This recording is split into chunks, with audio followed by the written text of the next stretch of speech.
안녕하세요. 10배 더 뛰어난 개발자가 되는 법, 10X 개발자입니다.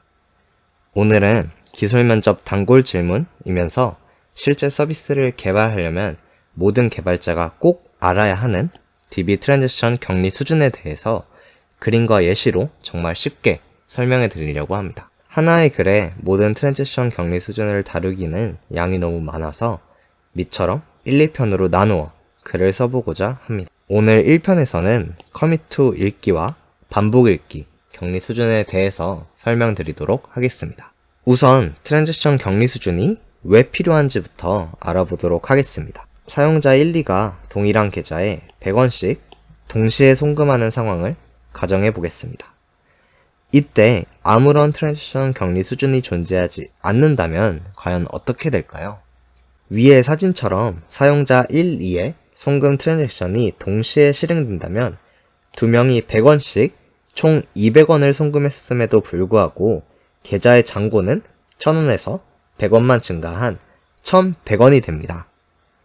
사용자 1이 100원을 송금했지만 이 시점에서 읽은 잔고가 1000원이었고 사용자 2도 100원을 송금했지만 이 시점에서 읽은 잔고가 1000원이었기 때문에 둘 다 1100원으로 잔고를 세트하게 되기 때문이죠. 따라서 우리의 원래 기대인 1200원과 달리 잔고가 1100원만 남았으므로 우리의 100원이 증발한 셈이 됩니다. 우리가 기대한 결과는 위처럼 사용자 1, 2의 송금 트랜잭션이 순차적으로 실행돼서 잔고가 1000원에서 1200원이 되는 것이었죠. 사용자 1의 100원 송금으로 1000원이 1100원이 되고 사용자 2의 100원 송금으로 1100원이 1200원이 되는 상황입니다. 위처럼 여러 트랜지션이 같은 데이터를 동시에 읽고 쓸 때에는 수많은 동시성 문제가 발생할 수 있습니다. 만약 여러 트랜지션이 모두 다른 데이터를 읽고 쓴다면 이러한 동시성 문제는 발생하지 않습니다. 트랜지션 격리 수준은 이러한 동시성 문제를 해결하기 위해서 도입이 되었고 이러한 격리 수준은 여러 트랜지션이 동시에 실행됐더라도 그 결과가 트랜지션이 순차적으로 실행됐을 때의 결과와 동일함을 보장한다를 의미합니다.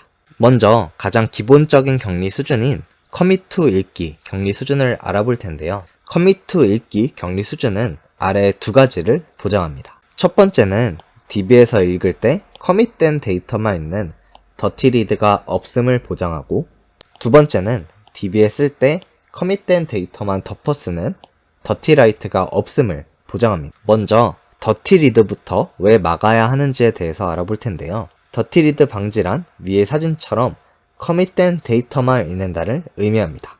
위의 사진에서 사용자 2는 이미 커밋된 데이터인 1000원을 읽어가다가 사용자 1이 1100원으로 커밋을 하자 다음 리드에서는 1100원을 읽어가고 있습니다. 만약 이러한 더티 리드를 막지 않는다면 과연 어떤 문제가 발생할 수 있을까요? 메신저 앱을 예시로 들어보면 메신저 앱에는 안 읽은 메시지가 있고 이 안 읽은 메시지의 수를 빠르게 표시하기 위한 카운트를 별도로 두고 있습니다. 메시지 A가 도착했을 때 하나의 트랜지션으로 안 읽은 메시지에 A를 추가하고 그 다음에 안 읽은 메시지 카운트를 1 증가시킨다 라는 트랜지션이 있다고 예시를 들어보겠습니다. 하지만 사용자 2가 사용자 1의 트랜지션 도중에 리드를 하게 되면은 이 부분인 안 읽은 메시지는 A가 있는데 안 읽은 메시지의 수는 0개로 표시되는 잘못된 결과를 반환받게 됩니다. 이러한 문제의 원인은 커밋이 안 된 값을 읽은 더티 읽기이며 사용자 1에 아직 커밋되지 않은 안 읽은 메시지 A를 사용자 2가 읽어왔기 때문에 발생하는 문제입니다. 따라서 이러한 문제를 해결하려면 더티 리드가 없음을 보장해주는 커밋 투 읽기 격리 수준을 사용하면 되는데요. 위의 사진에서 사용자 2가 사용자 1의 트랜지션 중간에 리드를 하더라도 만약에 커밋된 값만 읽는다면은 사용자 1이 지금 쓰고 있는 안 읽은 메시지 A는 아직 커밋되지 않았기 때문에 사용자 2가 리드를 하더라도 아직 안 읽은 메시지는 없음 그리고 안 읽은 메시지 수는 0인 정상적인 결과를 반환받게 됩니다. 다음은 더티라이트를 왜 막아야 하는지에 대해서 알아볼 텐데요. 커밋되지 않은 데이터도 덮어쓸 을 의미하는 더티라이트를 막지 않는다면 어떤 문제가 발생할 수 있을까요? 어떤 쇼핑몰에서 사용자 1이 물건을 구매할 때 구매자에도 사용자 1을 셋하고 추후에 메일 발송 배치잡에서 사용할 이메일 수신자에도 사용자 1을 셋하는 트랜지션 처리가 있다고 예시를 들어보겠습니다. 이때 더티라이트를 막지 않는다면 위의 사진처럼 사용자 1인 앨리스가 물건을 구매하면서 구매자의 앨리스를 표시했는데 사용자 2가 이 도중에 물건 A를 구매하게 되면서 구매자와 이메일 수신자를 밥으로 바꾸고 그 다음 사용자 1이 이메일 수신자를 앨리스로 바꾸면서 구매자가 밥인데 이메일 수신자는 앨리스인 이러한 잘못된 결과를 반환받을 수 있습니다. 이러한 문제의 원인은 사용자 2인 밥이 물건 A를 구매할 때 사용자 1이 쓰고 있는 값에 아직 커밋이 안 된 값에 덮었었기 때문입니다.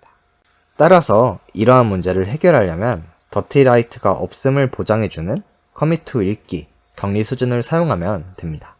사용자 1인 앨리스가 물건을 구매해서 구매자는 앨리스로 바꿨고 이때 사용자 2인 밥이 물건을 구매했다고 하더라도 구매자 밥으로 변경할 때 이미 구매자가 앨리스로 써졌고 커밋이 안 됐으므로 이러한 커밋되지 않은 값은 덮어쓰지 않고 기다리게 됩니다. 그 이후에 사용자 1의 트랜지션이 모두 끝나게 되면은 구매자와 수신자를 모두 밥으로 변경하게 되고 이 결과 정상적인 결과를 반환받게 됩니다. 지금까지 커밋 투 읽기 트랜지션 격리 수준을 알아봤는데요. 커밋 투 읽기만 사용하더라도 더티리드와 더티라이트를 모두 막아주므로 트랜지션의 미완료 결과를 읽는 것을 방지하고 동시에 실행되는 쓰기가 섞이는 것을 막아준다 라고 할 수 있습니다. 실제로 커밋 투 읽기 격리 수준만 사용해도 많은 동시성 문제를 DB단에서 해결할 수가 있습니다. 하지만 커밋 투 읽기 격리 수준으로도 해결할 수 없는 동시성 문제들이 아직 많이 존재합니다. 위의 사진처럼 커밋 투 읽기 격리 수준을 사용 중이며 사용자 1이 계좌 1에서 계좌 2로 500원을 송금하는 상황을 예시로 들어보겠습니다. 이때 커밋 투 읽기 격리 수준을 사용하고 있으므로 사용자 2는 이미 커밋된 값만 읽고 덮었을 수 있습니다. 하지만 위의 사진에서 사용자 2는 계좌 1의 1000원인 커밋된 값을 읽었고 계좌 2의 1500원인 커밋된 값을 읽었지만 계좌 1, 2 잔고의 총 합이 2500원인 잘못된 결과를 반환받게 됩니다. 실제로는 계좌 1, 2 모두 총합시 2000원이 유지되어야 하죠. 이러한 현상을 바로 비반복 읽기라고 합니다. 커밋된 값들만 읽었지만 조금 뒤에 다시 읽으면 그 값들이 또 달라지는 경우를 의미합니다. 커밋 투 읽기 격리 수준만 사용한다면 이러한 비반복 읽기 문제를 해결할 수가 없습니다.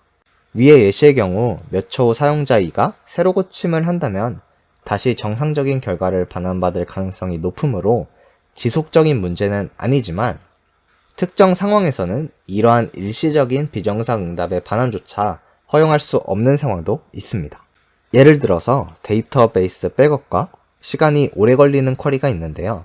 데이터베이스 백업을 하려면 전체 복사본을 만들어야 해서 시간이 오래 걸릴 수가 있는데 이때 커밋 투 읽기 격리 수준을 사용한다면 일부는 이전 버전의 데이터 그리고 일부는 새로운 버전의 데이터를 백업 프로세스가 읽을 수 있으므로 데이터베이스 백업본에 일관성이 깨진 데이터들이 저장될 수가 있습니다.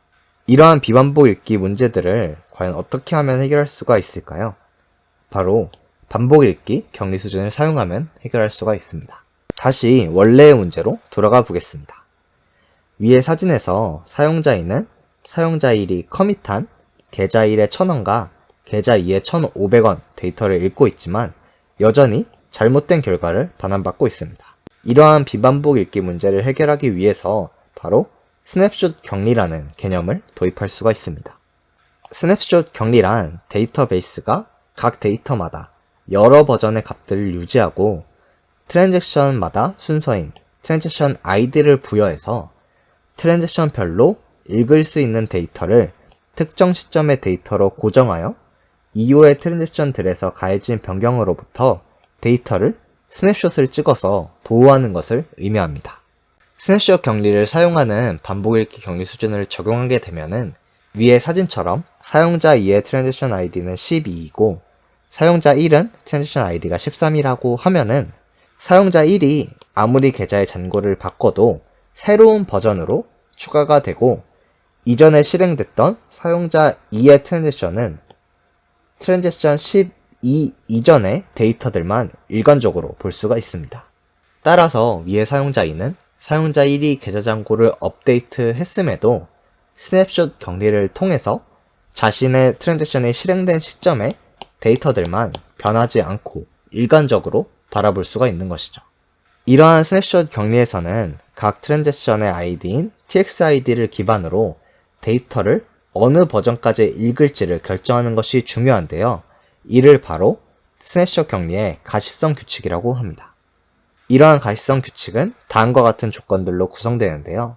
첫 번째로는 트랜지션 ID가 더 큰, 바로 현재 트랜지션 이후에 시작한 트랜지션이 쓰거나 커밋한 데이터는 현재 트랜지션에서 볼 수 없다. 두 번째로 어보트된 트랜지션이 쓰거나 커밋한 데이터는 모두 현재 트랜지션에서 무시된다. 세 번째로 DB는 각 트랜지션을 시작할 때 그 시점에서 진행 중인 모든 트랜지션의 목록을 만들고 이 트랜지션이 쓰거나 커밋한 데이터는 모두 현재 트랜지션에서 무시된다. 즉, 현재 트랜지션에게 무슨 일이 있어도 일관되고 고정된 스냅샷의 데이터들을 읽을 수 있게 보장하는 것이 바로 스냅샷 격리가 하는 일입니다.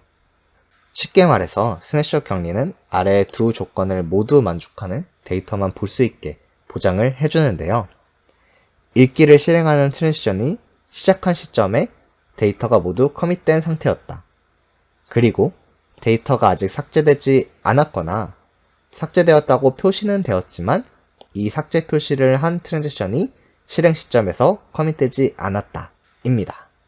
이러한 스냅샷 격리를 사용하면 성능상의 이점도 있는데요. 스냅샷 격리를 구현하는데 여러 버전의 데이터 유지만 필요할 뿐 읽기 그리고 쓰기 작업이 서로를 차단하거나 잠금을 획득하지 않습니다. 읽는 쪽에서는 쓰는 쪽을 차단하지 않는데요. 왜냐하면 이전 버전의 일관된 데이터만 바라보기 때문입니다. 쓰는 쪽에서도 읽는 쪽을 차단하지 않는데요. 이는 이전 버전의 데이터를 수정하는 대신 쓰기 작업이 계속 새로운 버전의 데이터를 추가해 나가기 때문입니다. 따라서 데이터베이스는 읽기 쓰기 작업 사이에 서로 차단하는 부분이 없으므로 잠금 경쟁 없이 읽기 쓰기 작업을 처리할 수 있으며 오래 걸리는 읽기 작업도 일관된 버전의 스냅샷을 제공하여 올바르게 처리할 수 있도록 보장해줍니다. 정리해보자면 커밋 투 읽기 격리 수준은 더티 리드와 더티 라이트 방지를 보장해주고 이러한 커밋 투 읽기로도 해결하지 못하는 비반복 읽기 문제는 스냅샷 격리를 통한 반복 읽기 격리 수준으로 해결할 수 있다가 오늘의 결론입니다. 이 영상에서 트랜지션 격리 수준인 커밋 투 읽기와 반복 읽기가 각각 왜 필요한지 그리고 어떤 문제를 해결하는지에 대해서 예시를 통해 구체적으로 살펴보았습니다. 하지만 이러한 커밋 투 읽기와 반복 읽기 격리 수준으로도 아직 해결하지 못하는 동시성 문제가 남아있는데요. 어떤 문제들이 남아있고 또 어떤 방법으로 해결할 수 있는지는 다음 영상인 2편에서 이어서 설명드리겠습니다. 감사합니다.